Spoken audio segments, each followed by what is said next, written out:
Part of what's feeding the increased media attention to presidential candidate Pete Buttigieg, Mayor South Bend, Indiana, is the idea that Democrats need to win back the greater industrial Midwest to be successful in a presidential race, and that a candidate from that part of the country broadly has the best shot at doing so.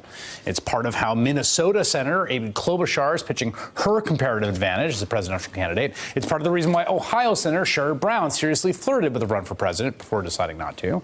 There's another Ohio politician who is giving 2020 candidacy a real shot. If elected, Congressman Tim Ryan will become the first sitting member of the House of Representatives elected president since another Ohio politician, James Garfield, did it way back in 1880. With me now is Congressman Tim Ryan, 2020 Democratic presidential candidate. Good to have you here. Thanks for having me. Of all the people in the United States, age 35 or above, who are natural-born citizens, why should you, Tim Ryan, be president of the United States? Well, first and foremost, I can win. I can rebuild that blue wall, the western PA, Ohio, you just mentioned, Michigan, Wisconsin. But more than that, I think I understand the need of the economic needs of people in communities like the one I represent.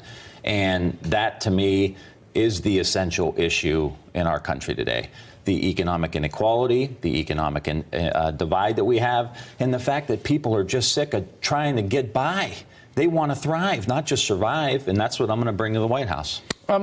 When you say you understand you can win, right? You can rebuild the blue wall. Could you win statewide in Ohio? Could Tim Ryan still win? Yeah. Then why not do that? Ohio goes right back on the map. No, I'm saying why not run for statewide office? Why go from running for House of Representatives? Yeah. You know what I mean? Yeah, totally. Well, I've been in Congress. This is my 17th year. I've been working on these federal issues. They're very important to me. I think the issues around our foreign policy, our engagement in the world, critically important. Trade deals have been a train wreck for communities like mine, hollowed us out. So I think if you don't get those macroeconomic policies straight around trade, around taxes, around really federal investments, around the new technologies, we've been trying to piece it together in communities like Youngstown and a bunch of others around the United States. But if you don't have the force of the federal government behind initiatives to win the future, each community in each state is going to struggle. When you think about where the country is headed under Donald Trump, what do you think the worst thing that he has done as president is? I think obviously the example he sets, that will go when he goes. That example will hit the reset button. The economic failures, his failure to really address the structural changes of our economy are going to last for a long time because China is breathing down our throats. So he divided the country further than we were already divided. A divided country is a weak country, and it's preventing us from really dealing with these economic challenges.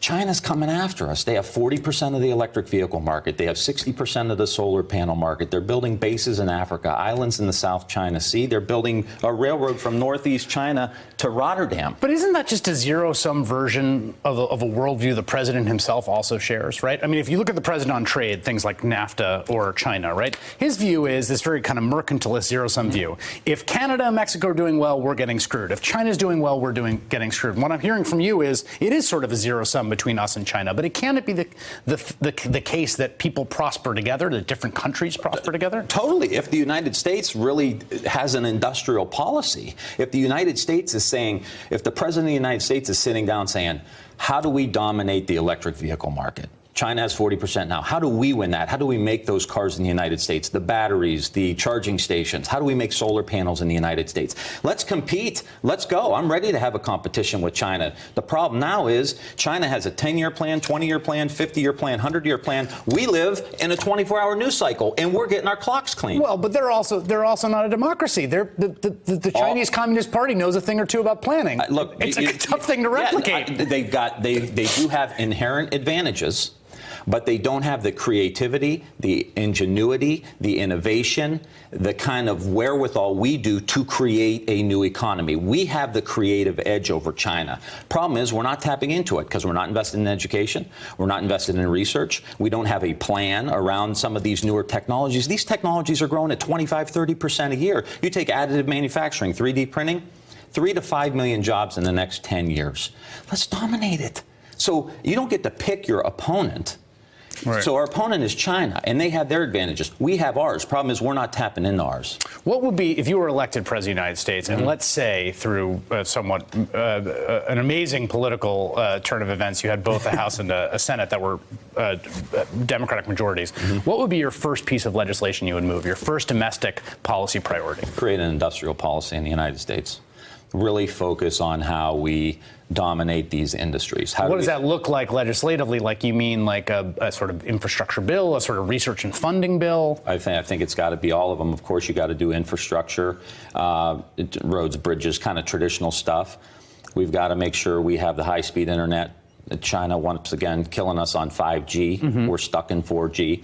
This is all part of an industrial policy. Pick 2 or 3 of these industries that we say we want to dominate. Sit down with the car companies, sit down with the Department of Energy, Department of Defense, National Science Foundation, small business. How do you get early stage capital into some of these innovations? You're talking real industrial policy, like government, business get together, like we're going to plan on these, we're going to strategically put our chips behind these enterprises in these areas. Yeah, I mean, how do we go? I'm not saying it's wrong. I mean, how do you go to the moon? Right? You like, okay, and then all these technologies spin out of that. Who knows what batteries are going to come? And I'm not saying it should be a centralized plan.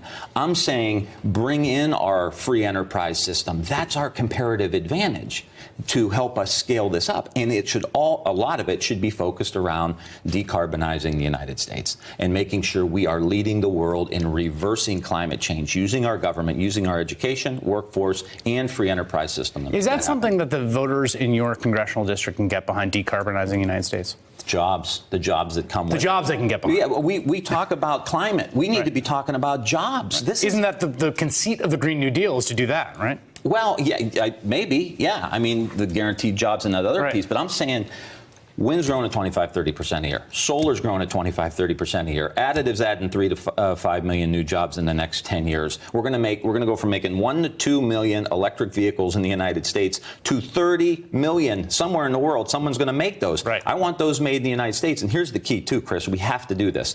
The tax code, the incentives, the investments, we have to drive them to distressed communities, to communities of color, old coal, old steel, old auto, old rubber communities that have been left behind in the Deep South.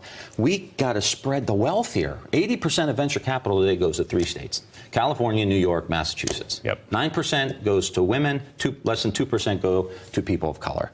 We've got to spread this out. Everybody wants a piece of the action here and cut these workers in on the deal. Spread the wealth. And an intentional or unintentional Huey Long reference from Congressman Tim Ryan, Democratic presidential candidate. Thank you for making time. Thanks for having me. Hey there, I'm Chris Hayes from MSNBC. Thanks for watching MSNBC on YouTube. If you want to keep up to date with the videos we're putting out, you can click subscribe just below me, or click over on this list to see lots of other great videos.